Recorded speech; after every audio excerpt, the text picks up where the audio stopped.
For over a decade, one of Apple's most valuable assets was a fortress, the App Store. If you weren't inside the walls with an Apple device, you were locked out.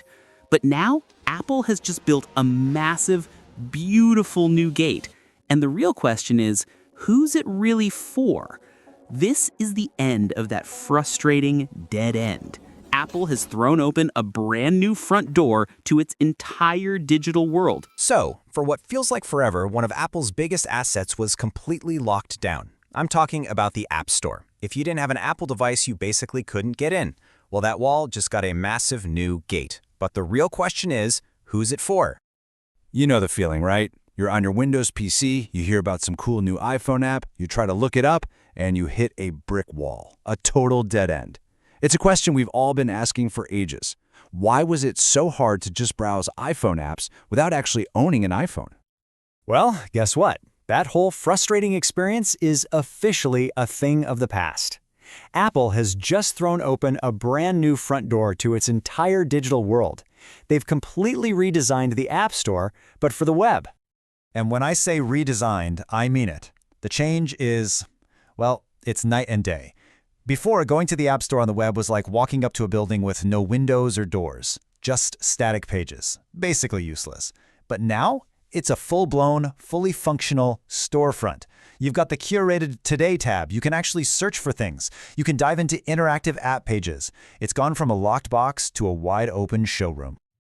And get this, it's not just for iPhone apps. We're talking about everything, the whole shebang. You can browse apps for the iPhone, the iPad, the Mac, Apple Watch, Apple TV, even the Vision Pro. It's the entire catalog for every single piece of Apple hardware, all just sitting there on the web for anyone to see. And they didn't stop there. The integration is super deep. Even Apple Arcade, their big subscription gaming service, is completely integrated. You can browse that entire library of games right from your web browser, even if you don't own a single Apple device to play them on. Pretty cool, right? Okay, so that brings up the big question. Why now? I mean, after all these years of keeping it locked down, why throw the doors open today? Well, as you can probably guess, this wasn't just some random feature update. Oh no, this was a very, very strategic move. And the context here is absolutely crucial. You have to remember, Apple is facing a mountain of pressure from regulators, especially over in Europe. They're constantly getting hammered about their so-called walled garden and how closed off their ecosystem is.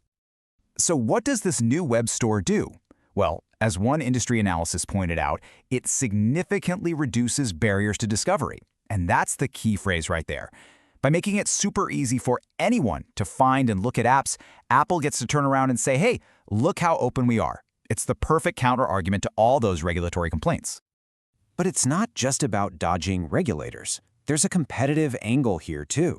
Because for years, believe it or not, Apple has actually been playing catch-up to Google in one really important part of the whole App Store experience. Think about it, the Google Play Store. It's been wide open on the web for ages. You can browse, you can check out full app pages, and here's the kicker, you can actually hit install right there on the web, and it'll push the app to your Android phone. Now look at Apple's side of the chart. They've finally matched Google on browsing and app pages, but see that big fat no next to direct web installs? That one missing feature, that's not an accident. That is the absolute key to this entire strategy. So, what is this grand strategy then? It's actually pretty brilliant. Apple has built this massive, welcoming funnel to pull everyone in, but it still leads to the exact same tiny Apple-controlled gate. Let me show you how it works. Okay, so here's the new user journey. You're on your laptop, you find a cool app on the new web store, you watch the trailers, you read the reviews, you're totally sold. You click that big Get button and, bam, you hit the gate. You're told you need to open the native App Store on an Apple device to actually download it. See? Every single road leads right back to owning Apple hardware. And that right there is the genius of it. This isn't just about app discovery. It turns the entire App Store into a powerful sales tool for their hardware. Now, if you're a Windows user or you have an Android phone, you can window shop the whole Apple ecosystem. You get to see one of their biggest selling points up close, for free, before you've even thought about buying an iPhone or a Mac. And why go to all this trouble to protect that ecosystem? Well, how about this number? $81 billion with a B. That's how much Apple's services division pulls in, and the App Store is a gigantic piece of that pie. So this move, it's perfect. They get all the free marketing and visibility from an open web store without giving up a single ounce of control over where the money actually flows. So let's just break down what this really means for everybody. For us, the users, it's awesome. We get much easier app discovery and research from literally any device. For developers, it's a brand new channel to show off their apps to people who aren't even in the Apple world yet. And for Apple, well, for Apple, it's the best of both worlds. They get to look open and accessible while keeping an iron grip on every single installation and every single dollar.